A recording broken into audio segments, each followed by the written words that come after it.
SME OnPoint.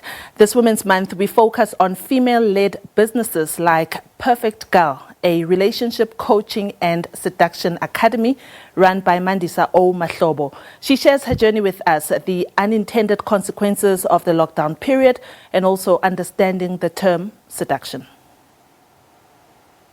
Back in 2006, Mandisa O Mahlobo started a relationship coaching business with the aim of helping women to bring the spark back into their relationships. And I thought, let me tell every woman who was willing to listen to me, I would talk to her.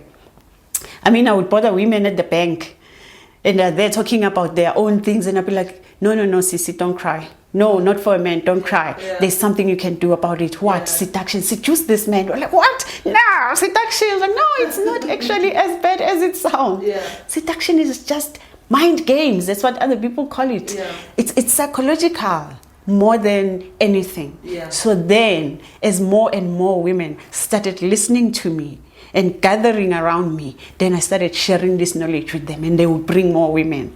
And then it snowballed. Mahlobo recalls how seminars would be held in her lounge where women would gather to listen to her. She says convincing people that her service was worth paying attention to was a hard sell, but she was persistent, and this paid off. After writing her first book, which she admits was met with mixed emotions, particularly on social media, it was then that the business really took off. Writing that book was actually quite a breakthrough. I know I gave the book a very crazy title that divided the country and made people want to just cut my head off and put it on a pike. But it was worthwhile because there's a marketer in me as well that's lying dormant there. And this marketer was like, yes, I can write a book and say how to be a seductress. But how many how-to books are there? Yes, it is a how-to book, but let me go crazy on myself. Let me go crazy on my audience and just give it this title, which got the attention. And when it got the attention, it translated into money because it translated into sales. That money then was used to improve the business and grow the business. But nothing could have prepared her for the impact that the hard lockdown period would have on the business and its sales. Mahlobo says during this period, couples found themselves stuck with each other, and her clients were looking for ways to keep the spark alive. The sales went up on the basis that the demand was very high. The demand for mom to impart knowledge. How do I deal with this? What do I say in this situation? Yeah. So we saw the business selling a whole lot more books because I couldn't be there since the events, yes, physically, because the events obviously are not allowed. So a whole lot of books, online classes. We did a whole lot of online classes. They were very popular. Right. The first month, the month of April, we did about 4 online, one every week. And they were overbooked because people were like, if there's a way for me to rescue this relationship, I'll take it. Because as it stands right now, I am not coping. Mahlobo explains that the art of seduction should not be viewed only in a sexual context. It's all about how you carry yourself. How do you carry yourself? What messages are you sending to men when you're interacting with them? Are you showing them that you're desperate, you will take anything? Or are you showing them that I've got something to bring to the table, if you've got something equally to bring to the table? Mahlobo says, perfect your art of psychological seduction, run your own race, and have your own goals and not societal goals. Liabo Setho, SABC News, Johannesburg. Thank you, Mandisa O Mahlobo, for sharing your story with us. Do remember that SME OnPoint does have a Facebook page at SME OnPoint. We'd love to hear your views on all the features that we regularly give you or bring to you on Fridays. We continue with our focus for Women's Month, looking at female-led businesses, and such a business is the Impact Hub, co-founded by women only. The Impact Hub is a global community consultancy and a creative space. Their focus is to foster innovation, to create an entrepreneurial mindset. And for more, the co-founders of the Hub, Lana Lovasik and Thandijani, are joining us via Skype. Ladies, thank you very much for joining us on SME OnPoint. Thank you for having us. Lana, let me start with you. We've seen that more women are collaborating more and more on more projects. What was your motivation with the Impact Hub and the other women? So actually, I have another business that I run, and it's a consulting and an impact investing business. And on the investment side, we wanted to invest in social enterprises, but we were finding that it was difficult to also support them at the same time, and it was sometimes difficult to find them. So the original founder of Impact Hub Joburg, who is Leslie Williams, was running it at the time in Braamfontein. And myself and the other co-founder, we came and said, look, this looks really great. Can we partner? And so we came on board as co-founders and ended up moving the space to a much bigger location in Rosebank, which is where we're located now. But our whole goal is, so not only are we all female co-founders, we are actually an all-female team. All of our staff is female as well. So yeah, so it's actually quite a nice model for that as well. And we support mainly social entrepreneurs, many of whom are women. I actually think representation really matters. And so, you know, I think we draw naturally a lot of women social entrepreneurs to the hub as well. Yeah. But of course, it goes beyond that as well. Fantastic. Thandi, tell us more about the latest focus. You're focusing more on gender and community building. What inspired that? So community building is basically the core of Impact Hub. I think we really do. It's convening people who wants to solve the challenges of our society. So each year we're trying to align our work with one of the sustainable development goals from the UN, the SDGs. Yeah. And last year we did quality education, and we did different kind of programs and stuff to kind of support lifelong learning and incubating of entrepreneurial educational startups. And this year we decided to focus on gender. And it really came from, we've started a partnership with SAP Next Gen, the Female Quotient, and UN Women South Africa. We launched Equality Lounge, or the Home of Equality, late last year.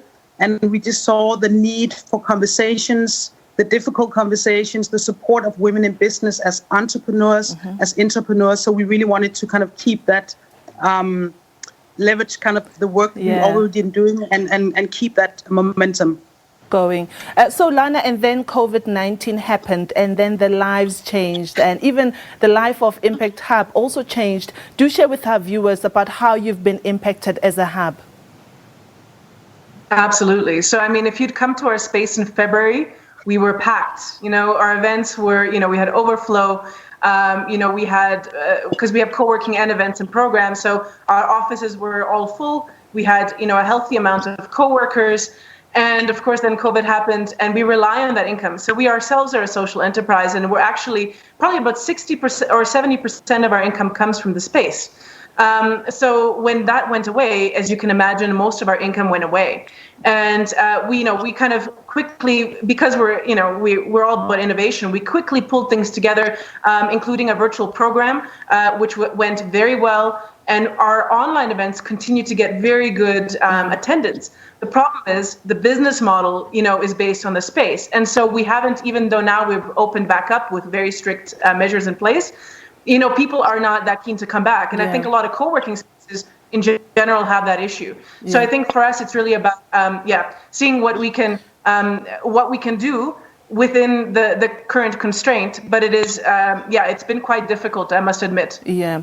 Thandi, what Lana is saying is something that a lot of SMEs are experiencing, you know, a reduced foot count. If you did have a brick and mortar service, things have really changed. What sort of support do you think people who are not SMEs can do to support that market? And also, what kind of support do you need as the Impact Hub to continue helping women in their entrepreneurial journey?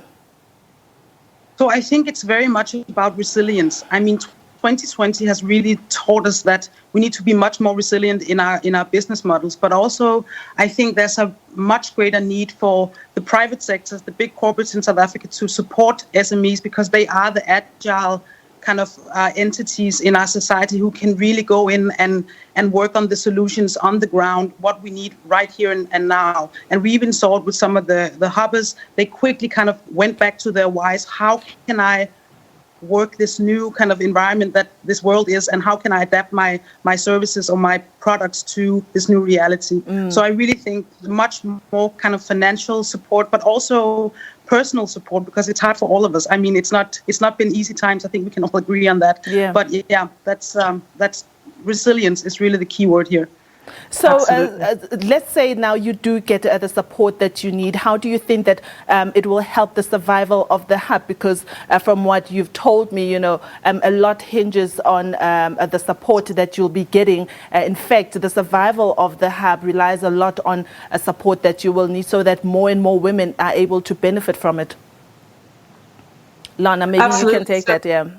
Yeah, I'll jump in there. So, I think the social economy, because we're not just supporting SMEs and female-led SMEs, we're supporting social enterprise.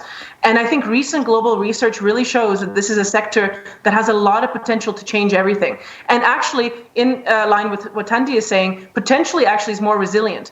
But we haven't gotten that sector built up to, well, it's not even a sector, the idea of social enterprise as a replacement for enterprise. We need to actually build that up.